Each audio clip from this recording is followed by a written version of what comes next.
Today is the 15th Sunday of Ordinary Time, Cycle B. As disciples, we must be shining examples of God's love and compassion and be teachers of the truth. The wisdom of God is not only for our individual benefit, but must be shared with others. It is our duty to spread the teachings of Christ and to let everyone know that they are special in the eyes of God. They are His adopted sons and daughters through Jesus Christ. As Christians, we follow the commands of Jesus.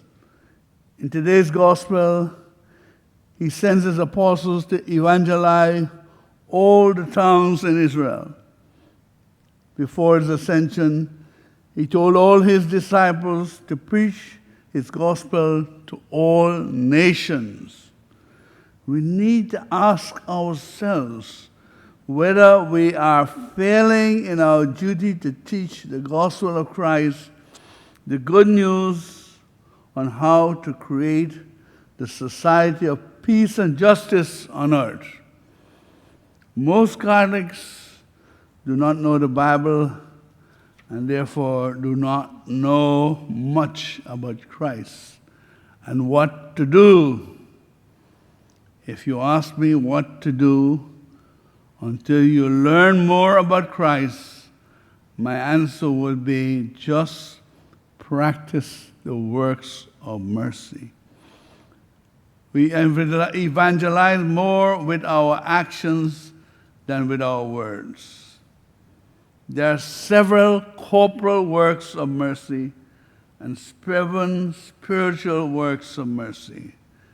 The corporal works are feed the hungry, give drink to the thirsty, clothe the naked, shelter the homeless, comfort the imprisoned, visit the sick, and bury the dead. And the 7 spiritual works of mercy are admonish the sinner, instruct the uninformed, counsel the doubtful, comfort the sorrowful, be patient with those in error, forgive offenses, and pray for the living and the dead.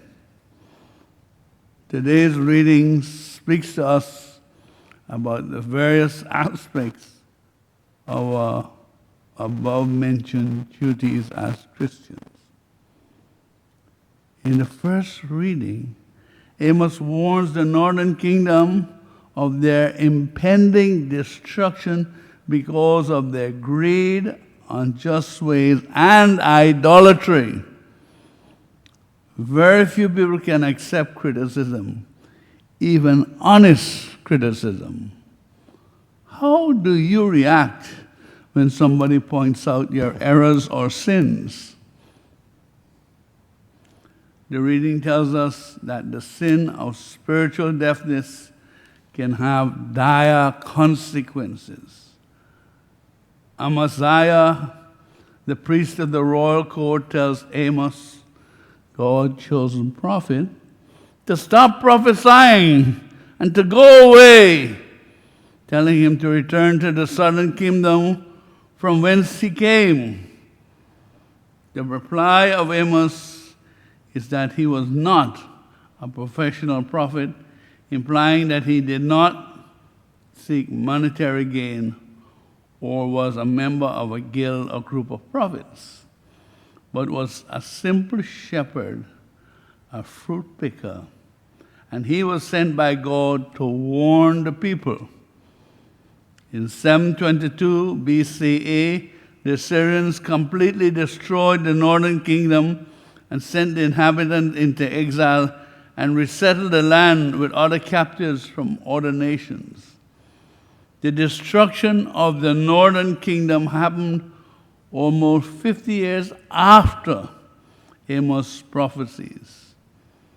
There are consequences when we fail to heed God's warnings. God gives us lots of time to turn away from our sinful ways. but not forever. According to Mary, the wages of sin is war. America is a sinful nation and must repent to avoid calamity. Greed, corruption, selfishness, and every type of sexual sins, whether homosexual or heterosexual, are prevalent. But abortion and sacrifice are the most grievous sins. You know, initially, I did not believe that there was such a thing as child sacrifice in the USA. But I have seen and heard many things that have since changed my mind. The overturning of Roe and Wade by the High Court will not stop abortion, which can now be affected by a pill. So many women have been deceived into believing that abortion was just a minor surgery. But rather than seek forgiveness, which will be granted, they think that keeping it legal will mean they did not have to repent or admit they were wrong.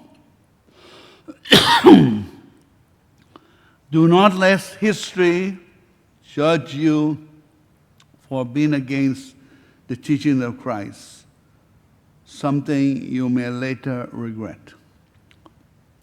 We need to repent and change our sinful ways or face the consequences, which will be death and destruction.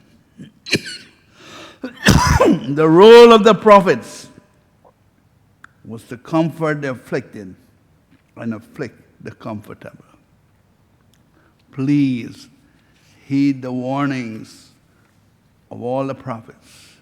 When we sin, we invite death and destruction.